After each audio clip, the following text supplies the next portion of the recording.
Namaskaram, Sadhguru. Yesterday, the Prime Minister announced that Chandrayaan 3's landing spot will be named Shiv Shakti. But the moon, space, and earth all belong to humanity. So, is it appropriate that any place on the moon be named after a god or goddess from a particular culture? Thank you. Straight into the heart of Indian politics.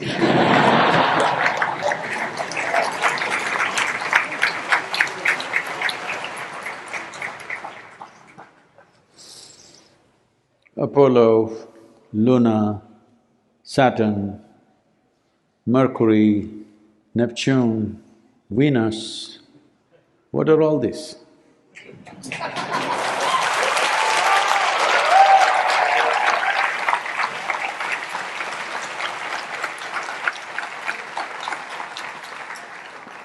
All Greek gods and goddesses. Does it mean the planetary system belonged to the Greeks? At least we landed there.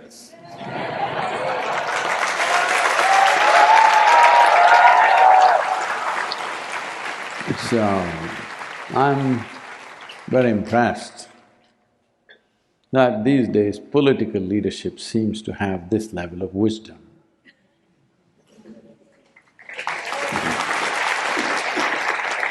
That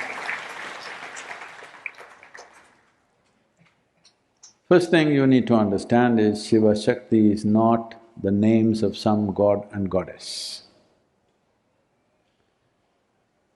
We are talking about two fundamental forces, clockwise, anti-clockwise, masculine, feminine. Well, in other cultures, they may call it yin and yang, and so many other things. Sun and moon, Ida, Pingala.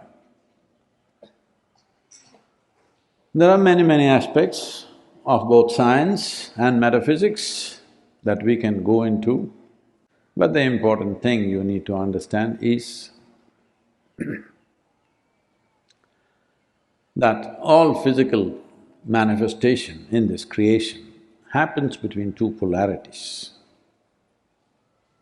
There is no question about that. This is not from the civilization that we call as Bharat.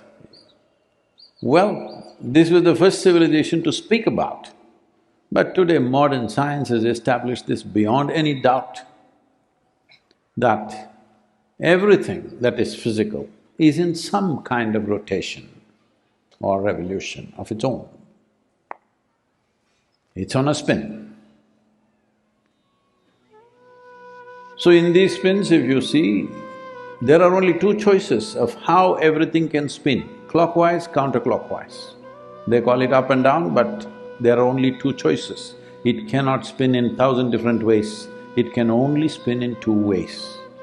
These two we call Shiva Shakti. And it is fantastic that instead of calling that spot by their own names as they did in the past, we are calling it by appropriate terms. That will matter for the whole universe.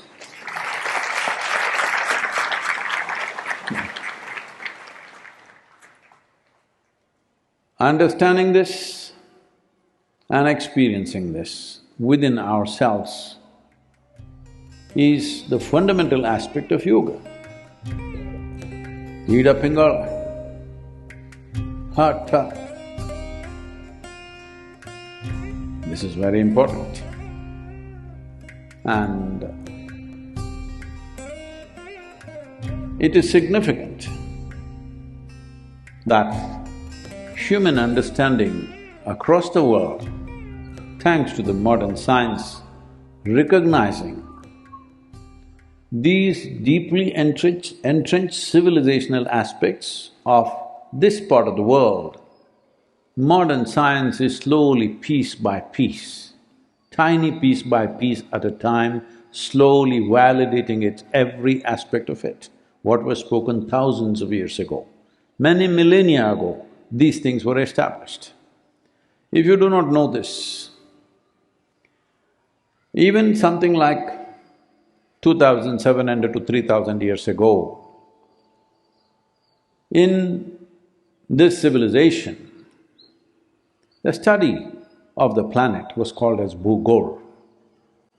This means around planet. When everybody else in the world were arguing whether it's flat or round,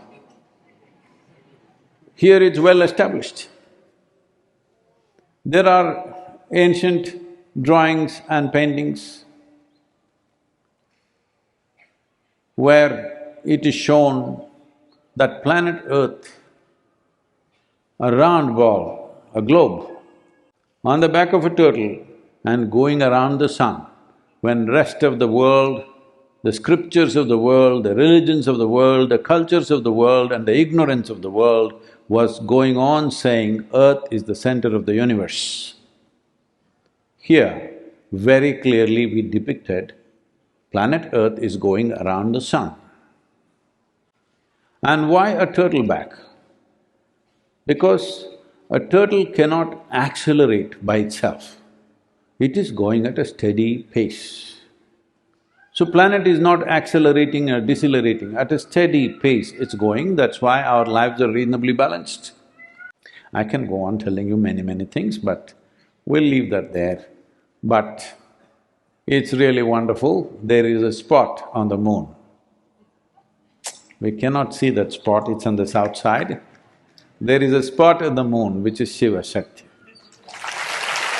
So, now, because I put my hands together, oh, Sadhguru is bowing down to Shiva and Shakti, is that Linga Bhairavi? I am bowing down to the truth about the existence, because that's the only damn thing that matters in our life. What is the truth about this? What is the truth about everything? This is all that matters. What you make up in your head doesn't mean a damn thing, it dies with you or it kills you. If you don't kill your ignorance soon enough, it kills you in many ways, or at least it dies with you. What is true lives whether we exist or we don't exist. So what we are referring to as Shiva Shakti, shall we call it AB? Why can't we be secular and call it AB? You can if you want. Hello? If you want, you can call it AB, if that's your choice. But human life cannot run just on factual truth. Human life needs aesthetic. Hello? Just on factual truth, who the hell are you? What are you worth, I'm asking. It is the aesthetic of how you sit, how you feel, how you speak, what you do. It is the aesthetic of who you are which matters. What is the truth about you? You're just a damn little life who pop out and pop out, that's the only truth about life. It is the aesthetic of many things that you are, little things, which matters. So you can call it AB. Then somebody will ask, why English language, why can't we call it I'm saying this is a silly argument, but it is politically potential. So, I'm surprised it popped out here.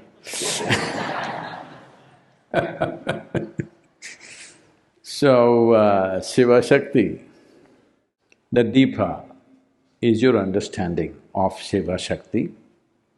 The Deepa is your harmony with Shiva Shakti.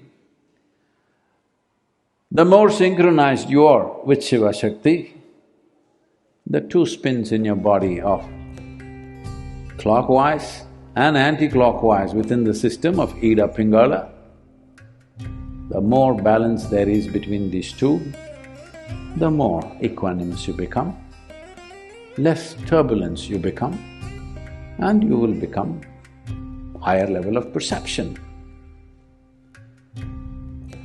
Why are we talking about perception here? Moon and perception are very connected. Moon and our birth is very connected. Why Shiva is… Adiyogi is shown with a moon? Why is he a Somashekara? And the fantastic thing is the chairperson of ISRO is Somnath.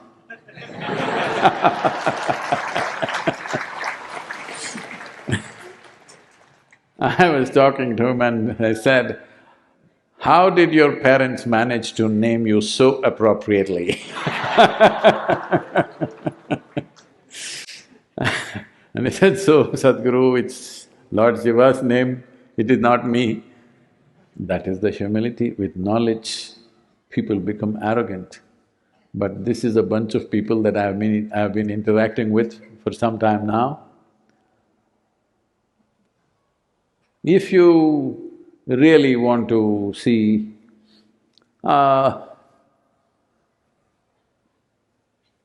atmosphere, I wouldn't call this spiritual process, but the ambience that is needed for one to develop spiritually, if you want to see, maybe people will feel I'm stretching it too much because of the recent success of ISRO, but believe me, you go there and see, you will see the ambience is like that. Somebody that I know who works very closely around me, went there and said, "Sadhguru, all these scientists and all the people who work there, they're acting like Isha meditators, Isha volunteers."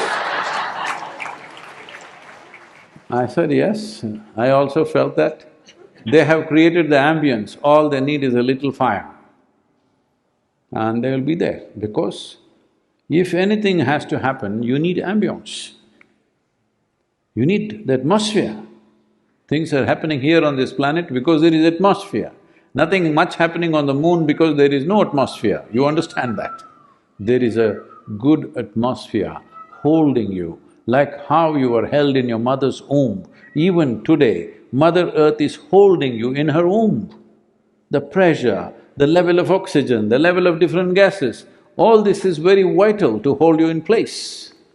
If the pressure increases, you'll get crushed. If it decreases, you can't breathe, you'll fall apart. This is a fact. Right now, as you sit here, you're held. And how much complaints? Hello? How many complaints? Unbelievable. Now Shiva Shakti. It's very significant because in a way, this is the meeting of Shiva Shakti also, because the impact of the moon upon human life is very direct. If you look at the cycles, the physiological or biological cycles that are happening in our mother's bodies, it's only because of that we are born, nothing else. Hello? Only because of that. And these 27.3 or 4 days the moon takes for its rotation, and the human physiology going at the same pace. This is why Adiyogi said way back that human beings have reached physiological peak of evolution. From here on, they cannot evolve physically. They can only evolve consciously, but they cannot evolve physically. That means you will not grow horns or you will not get whatever else you're thinking you must get, you will not get, because biological evolution has come to its peak upon this planet. But if we go and live on another planet, we don't know what will happen to this body. It may grow, it may diminish, anything may happen, or it may just not be suitable to exist there, we do not know. But this body was produced on this planet from the material that's present on this planet. When we say material, it's not just earth. The vapor, the water, the gases, everything are involved. Everything is involved in this making of this. So, on this planet, it has reached that peak. So in many ways, moon suggests that. This is why he is Somshekara or he is Somnath. And in terms of perception and in terms of reaching the evolutionary peak, it is an important recognition. And the place or the spot in which the lunar or the Chandrayaan-3 landed is Shiva Shakti. I think it's very insightful, and I would like to say this once again. It's incredible that political leadership is rising to this level of awareness.